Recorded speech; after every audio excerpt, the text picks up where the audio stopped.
Welcome, this is Nina Griffin coming to you from beautiful Los Angeles, California. Not sunny today, unfortunately. Actually, it's kind of cold. This is why the fuzzy sweater. And I'm continuing my series about Venus's transit through Gemini in 2020. As you will have seen from the other videos in this series, Venus is actually spending a little over 3 months in one sign, Gemini, which is quite rare. Usually she spends only about 1 month in each sign. So this means that she will pass over certain degrees multiple times, and also some degrees where she changes direction or makes important aspects are going to be extra powerful and highlighted. Today, this video will be about Venus's transit over certain important fixed stars that are in Gemini. Before I get started, I just wanted to say thanks for watching. Many of you have given me some really positive feedback. So please, by all means, subscribe if you like it, whether you're watching this on IGTV or YouTube or wherever else.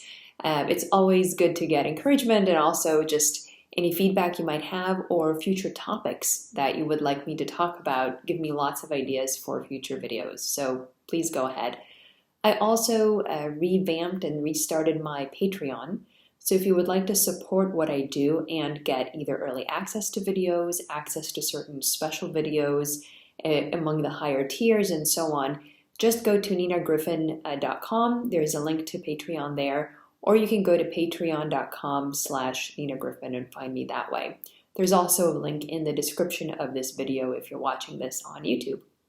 All right, enough self-promotion. Let's get to the astrology. So as Venus goes through Gemini in 2020, like I said, she will conjoin certain fixed stars. Now, as you know, Venus is related to everything relating to sociability, relationships, unity, harmony, love, romance, the arts, women, fashion, all of those things. So whenever we're looking at the meaning of certain fixed stars that Venus will conjoin and activate, we have to look at it through the lens of Venusian activities that I just described. Now, it's very interesting to me that Venus is spending 3 months in very social Gemini, just as pretty much everybody on the planet is chomping at the bit and wanting to get out of their house or talk to people or connect with others. There has to be some special meaning in that, and we'll talk about how this relates to people's urge to communicate and make connections right now. So let's talk a little about the fixed stars. If you're a traditional astrologer, you're very familiar with them. But if you're a modern astrologer, you might not be as familiar with them. The fixed stars are simply those that are in the constellations. They're contrasted with the planets, which are, of course, the wandering stars. So even though the constellations do move at tiny, tiny speeds, relative to the planets, the fixed stars really do seem fixed in one place.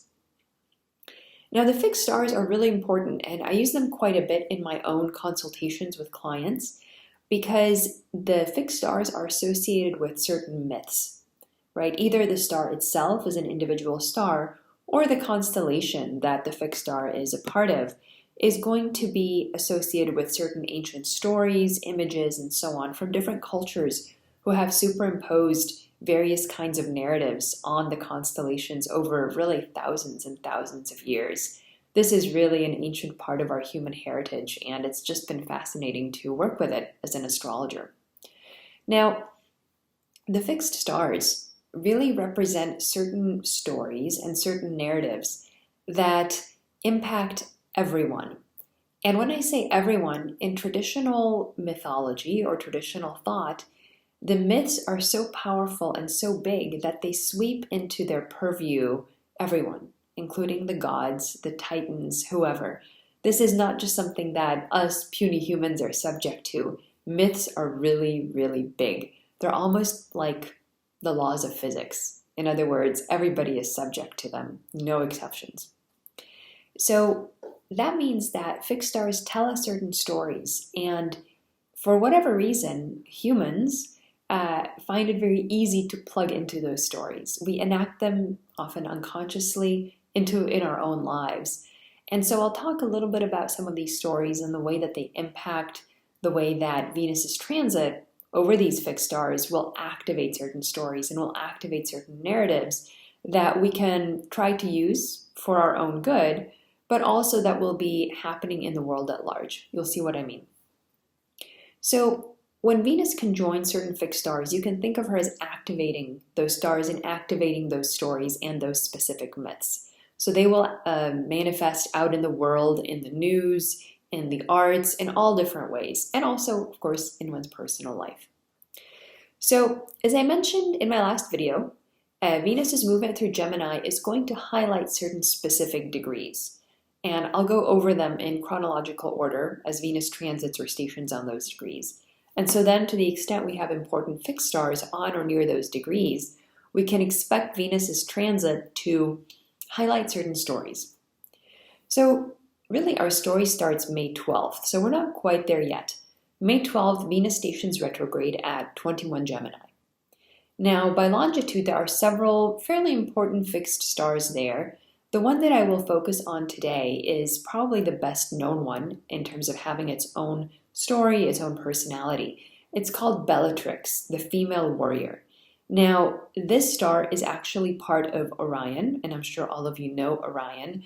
Orion was the great hunter who roamed the earth, killing everyone and everything indiscriminately until the earth rebelled, sent forth a scorpion to kill the seemingly undefeatable Orion, and he died.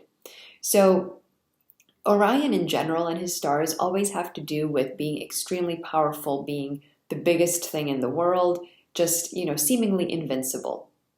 Sometimes, not every time, but sometimes there's also an equally dramatic fall associated with that great rise to power if Orion's stars are activated.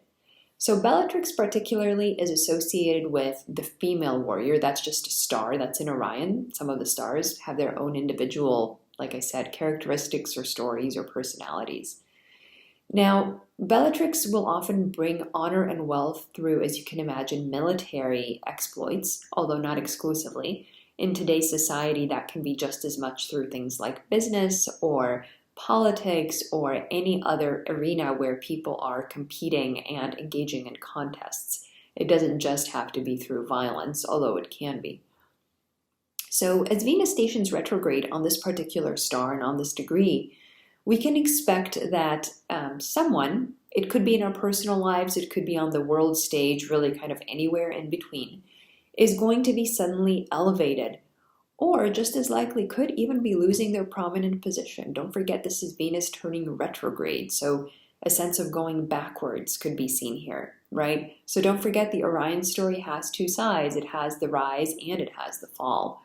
So because Venus is going retrograde, my guess would be that around this time we might hear of someone important falling from power or from prominence or losing their reputation. Any of those things are possible. Again, because Venus is involved, it could be a woman, it could be somebody connected with the arts, it could be someone connected with women, or this is in connection with relationships or something like that. So we'll have to see how it pans out. In general, I would not, from a magical perspective, of course, I would not make Venus talismans when Venus is retrograde by any means, but this is going to be a particularly difficult period, I would say, from a magical perspective. You really don't want to make Venus talismans exactly as she's stationing retrograde. That seems quite counterproductive to me.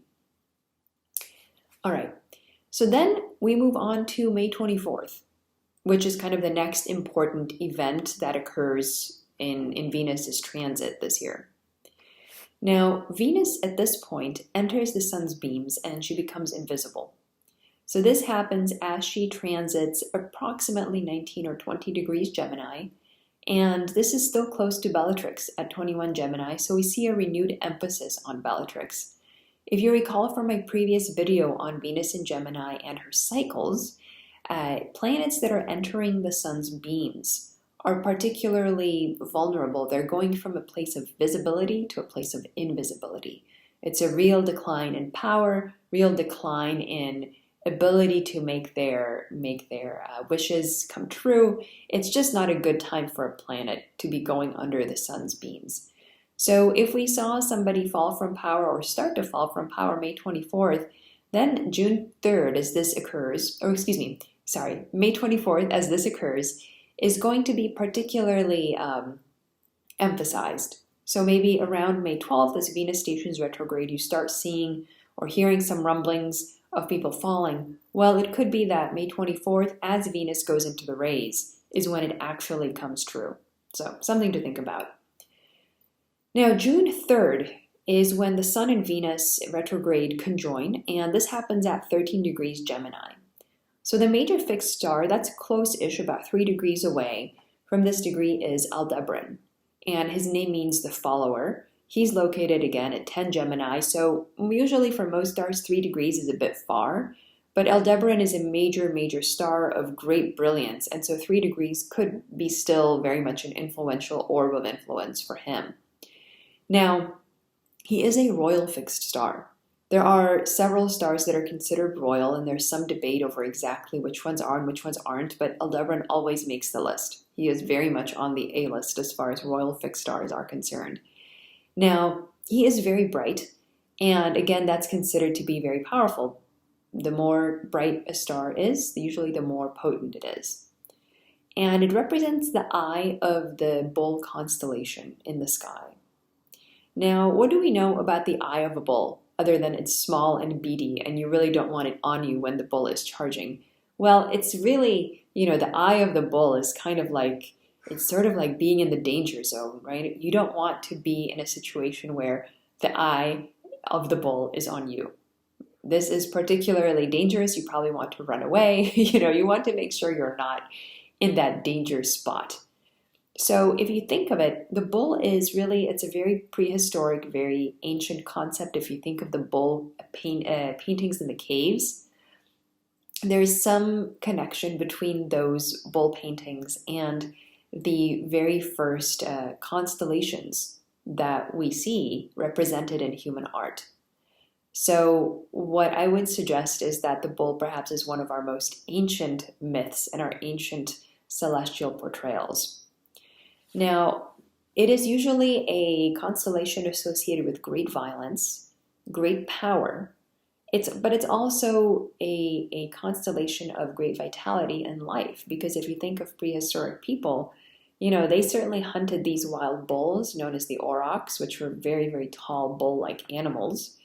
And so they're associated with life and vitality because they're just like powerful, and also you can eat them, and feed the whole village for a long time. But of course, they're very dangerous and very violent. And as the running of the bulls is no joke. So that's what we're dealing with. This is where that Sun-Venus conjunction is happening, June 3rd. What I would say is that you could see someone Venusian rising to power now, right? Now, not just a person, but I also want you to think about Venus as the overall desire to socialize. So we could see, for example, a lot of lockdown orders being lifted around this time, around June 3rd. But it might be happening sort of in a quiet, in a low-key kind of way at this stage. Because don't forget, when Venus is with the Sun, she is still under his beams. Whatever she does is going to be hidden, it's going to be covert, and it's definitely going to be not yet visible until she emerges from the Sun's rays, which we'll talk about in a minute. So I would not be surprised if people started to very tentatively come out of their homes. Again, you'd see things reopening here and there. But at this stage, it's still a little bit on the hidden side. It's still not like the doors just fly open and wow.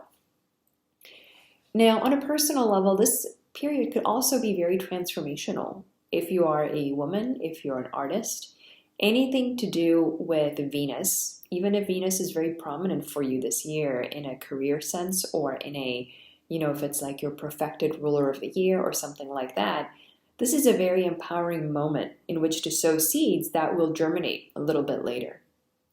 So later isn't too far off. If we just forward in about 10 days into June 13th or thereabouts, Venus leaves the sunbeams and she becomes visible.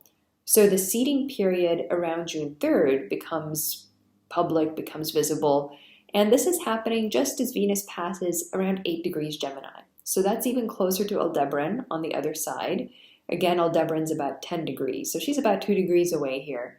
And you can think of this as everything Venusian just roars into life. Like, this is a very dramatic point in the year. I think we're going to see a lot of, relationships sort of rekindling, right? Whether it's your relationship that's romantic, whether it's with your friends, with your neighbors, everything that has to do with relating to other people and communicating with other people just comes out of the earth, literally quite just like an explosion. It'll be really, really dramatic. That's my expectation.